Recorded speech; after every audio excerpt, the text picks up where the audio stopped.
Why am I still a Sentio-centric antinatalist and further EFIList in 2023?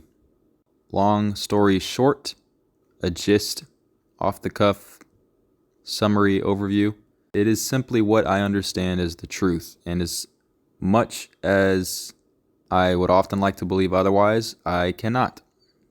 While we can temporarily or periodically dissolve some of these darker truths to some extent from our mind, so to speak, in order to gain some level of mental relief from them, overextending that leads to a more obvious sense of self-deception, substantial or even overwhelming cognitive dissonance, and entails becoming a more gratuitously destructive, mindlessly consuming parasite, cannibalizing on others that are functionally just as valuable as we are in terms of harboring the same relevant feature, which is our sentience, our capacity to generate valence states.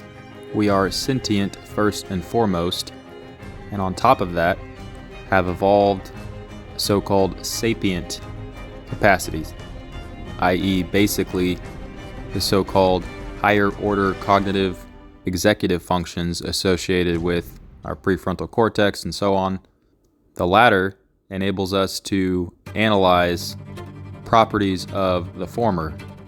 Our sensory apparatus allows us to detect the positive truth value of the axiological imperative via internal access to qualia, which represent the intrinsic optimizing function.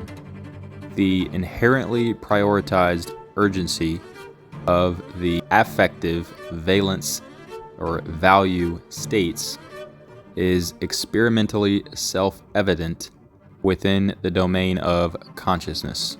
Furthermore, certainly for a modern, neurotypical, informed, or educated human, our so-called sapience, or analytical capacity, allows us to not only evaluate the intrinsically prioritized, fundamentally qualitative signals, but also to abstractly model and critically delineate the properties of that spectrum of signals. That is what allows us to understand the axiological asymmetry. As mentioned in my recent hiatus update, I plan to produce a dedicated axiology video where those aspects will be covered in more depth and detail. But the point is, it is a truth. It represents a real referent, this core component of the axiological model. And given our understanding of evolution, of biology, of sentient biology, neurobiology, of brains and sentience as a brain-generated state, we can identify the distinction between arbitrarily selective, subjective scheming associated with what I would describe as natural intelligence from evidentially and logically sound objective optimizing of the net qualitative reality, because we understand the quality of our own experience is but an infinitesimal fraction, probably at the least as tiny as something like 1 part per trillion, basically. Of course, most of us aren't even at this logical step yet, and are rather still caught up in the primitive philosophy of religion, and or even if not, many, probably most secular individuals, agnostic, atheists, whatever, operate from value systems wherein the consciously defined premises, axioms, principles, standards, or just values are basically just subjectively projected values, and it isn't even realized that the core mechanism that derives all of that is the instrumental effects on that individual's affective valence states. As I plan to elaborate on in the dedicated axiology video, an accurate axiology, as detailed by some, including myself, is a soft science, or at least a hard philosophy. There is increasingly sufficient empirical and logical basis to distinguish that now.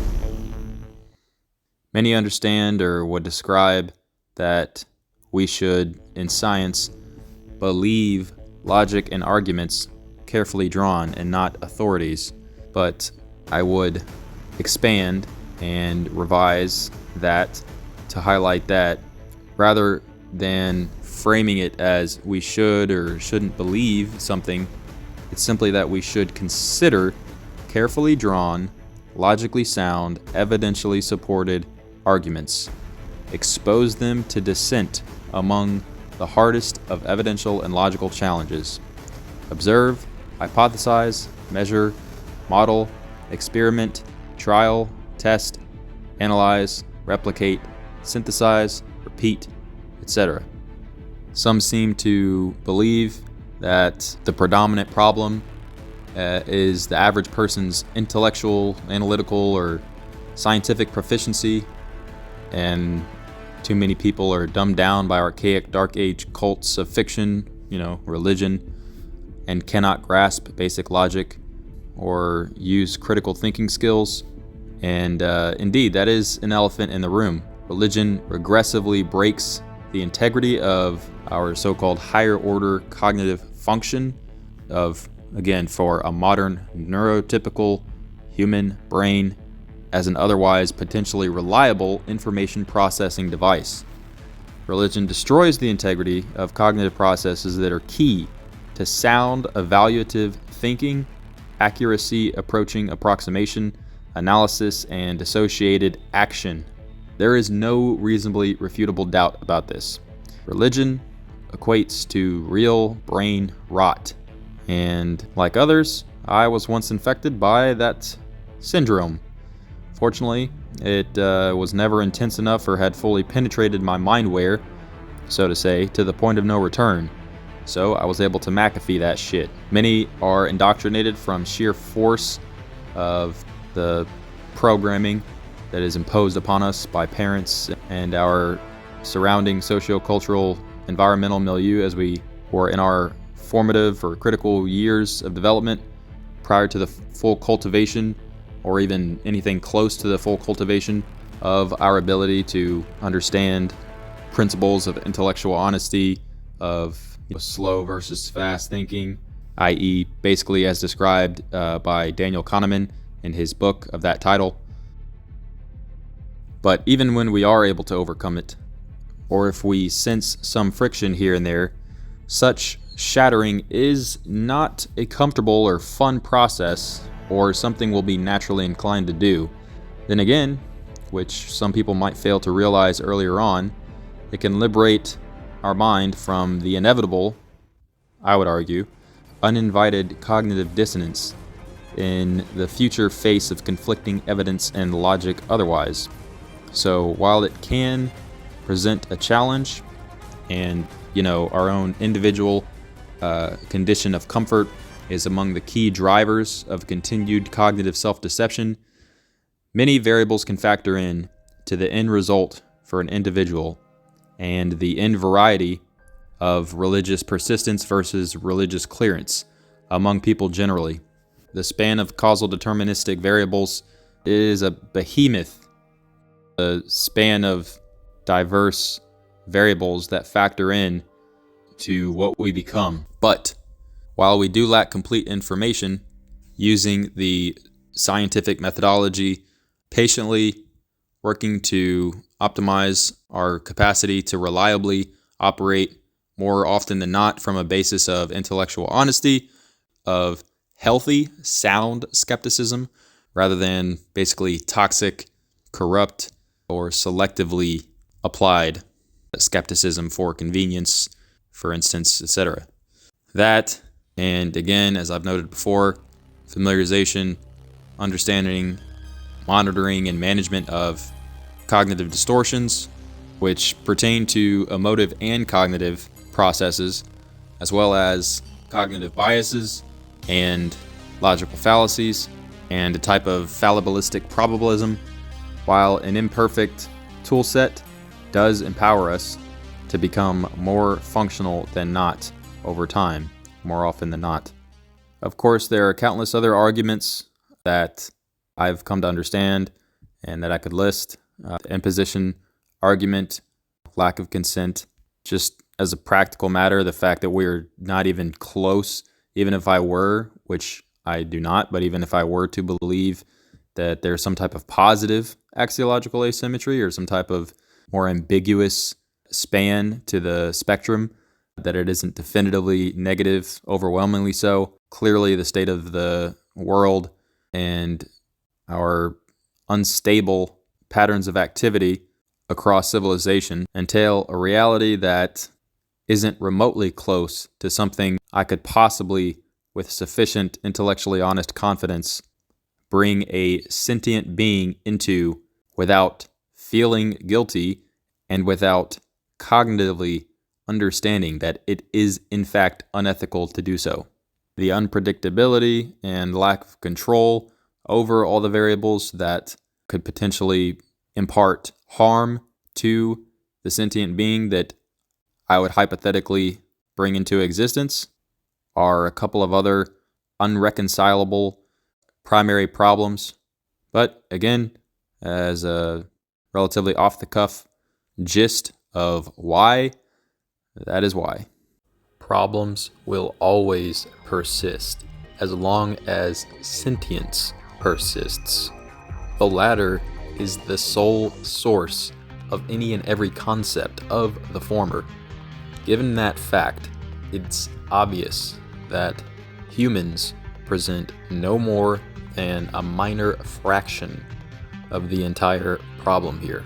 Nonetheless, shifting back to an objective examination of procreation in the human context, a modern human will be exposed to a colossal mass of risk from a compound array of critical hazards, including the global climate change emergency, ongoing risk of global nuclear war and/or a devastating World War III, cancer, genetic, infectious, autoimmune, and neurodegenerative, deadly or debilitating diseases, extreme income and wealth inequality, basic resource scarcity or insecurity, extreme hunger and starvation, traumatic abuses, violent crime, the continued epidemics of hard drug addiction, homelessness, and many others living in squalor, the potential deepening of the digital divide in a dystopian future wherein relatively unregulated or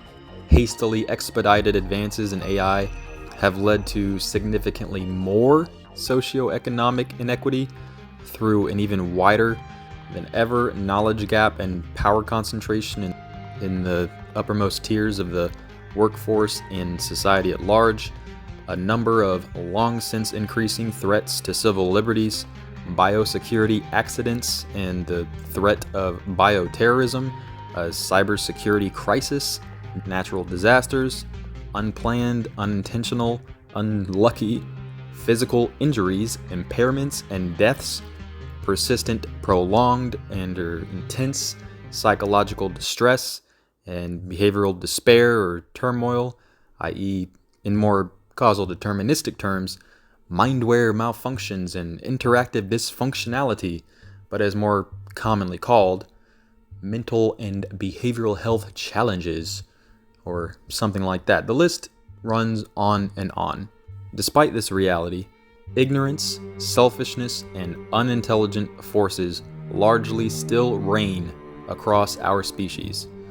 We will often need to engage not only in the ultimate project, so to speak, but also, to some extent in parallel, engage in some on the side, which also move the needle forward in a significantly better direction, albeit founded in partial confusion, denial, and/or still aimed at a short-sighted or untenable end state.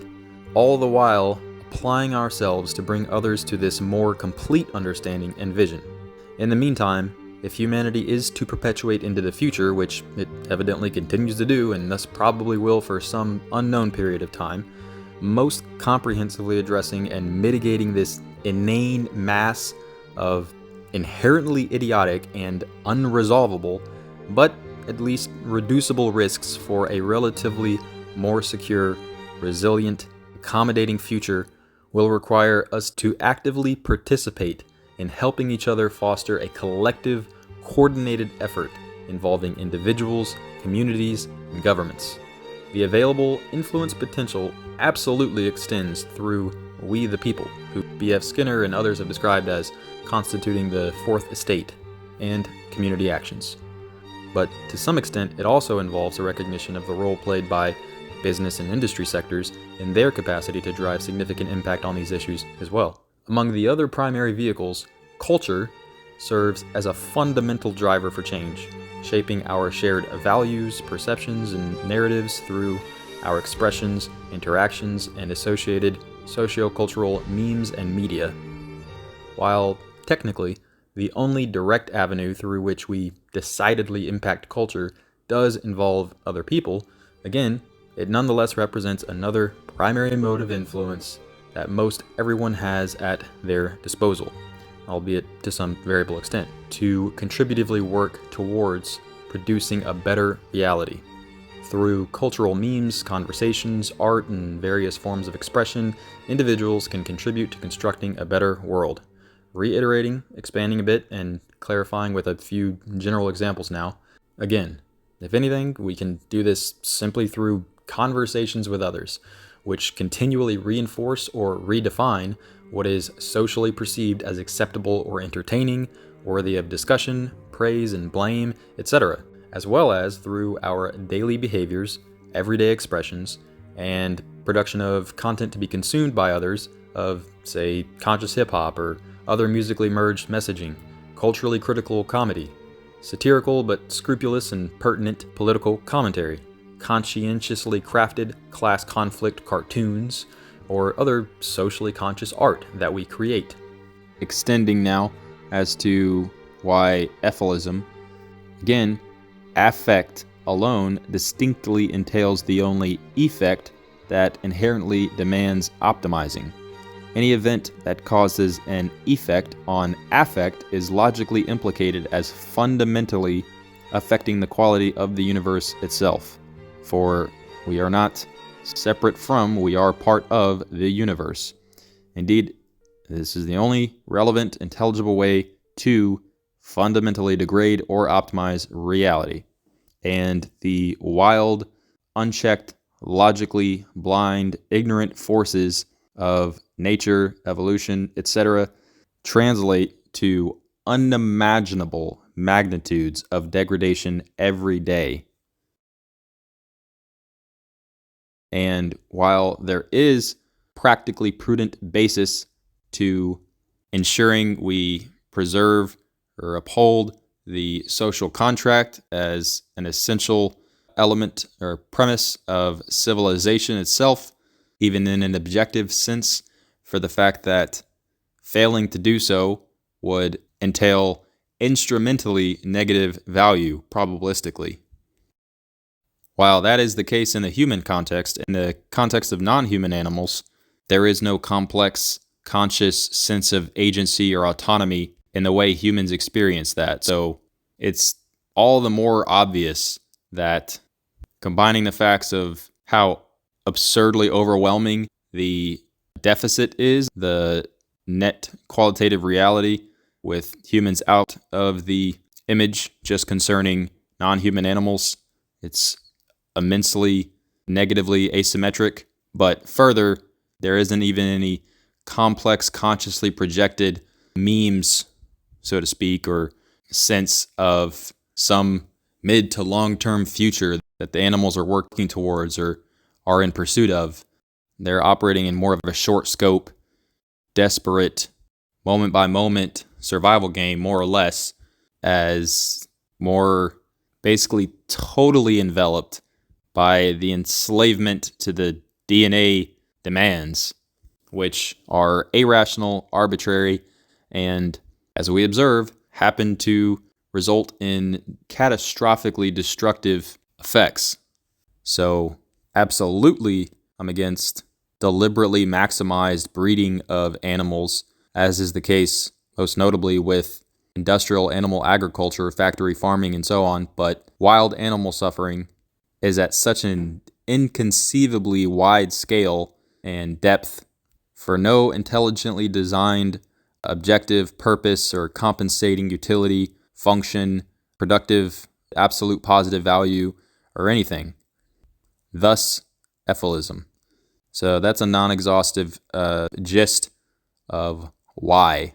Why Sentio-centric antinatalist, why EFIList, and I suppose I could step a little further out to address, for example, panpsychism, because that nonsense is spouted about here and there. And while we understand that sexism, racism, nepotism, nationalism, classicism are illogical biases and prejudices, it is increasingly being understood that speciesism is also. However, there are categorically pertinent properties to varying types of energy matter configurations that result in some, in fact most, tremendously overwhelming vast majority of the universe evidently as ontologically inconsequential, but sentience is the starting point. There is a distinct difference from inanimate to animate, and then from animate to sentient, and an accurate scientific understanding more than decisively delineates and establishes, at least beyond a reasonable doubt, that no, a rock, a thermostat, a pencil, a tree, a stick, these are not logically implicated. There is no prejudice against those objects. Only that which is in a configuration subject to harm is distinguishable as belonging to a category that you would be ignorantly or otherwise illogically biased, prejudiced, or in error in terms of differential treatment as to its ethical weight if you were to fail to account for it in your evaluations. That bullshit aside, there's plenty of people in the world that observe the reality we're in and notice the insane sea of insane degrees of pain, harm, suffering, torture, the just colossal mass of it, and point out and call for, hey, let's reduce this.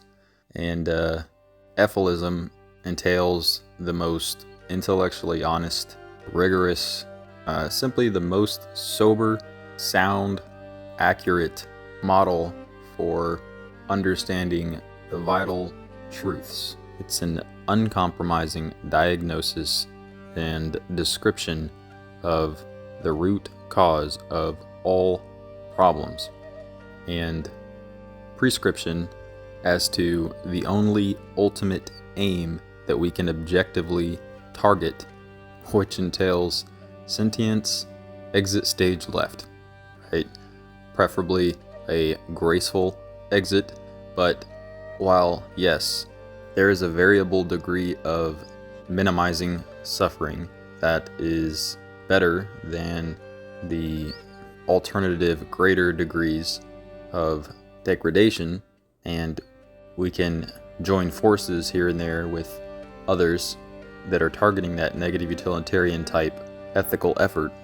Understanding EFILism involves sufficient understanding of the vital cosmic context sentient biology is contained within, logically leads to an end goal that is quite distinct, explicitly distinct from all other fairy tales, fables, stories, narratives, ethical models, prescriptions, and cost-benefit analyses.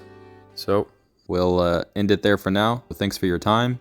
I wish you all the best in more fortunate circumstances, as well as a measured dose of patience and grace for yourselves as you endeavor to become better and more competent in self-care and broader sentient care. Let's stay mindful of this increasingly addictive attention economy, safeguard our minds, and until next time.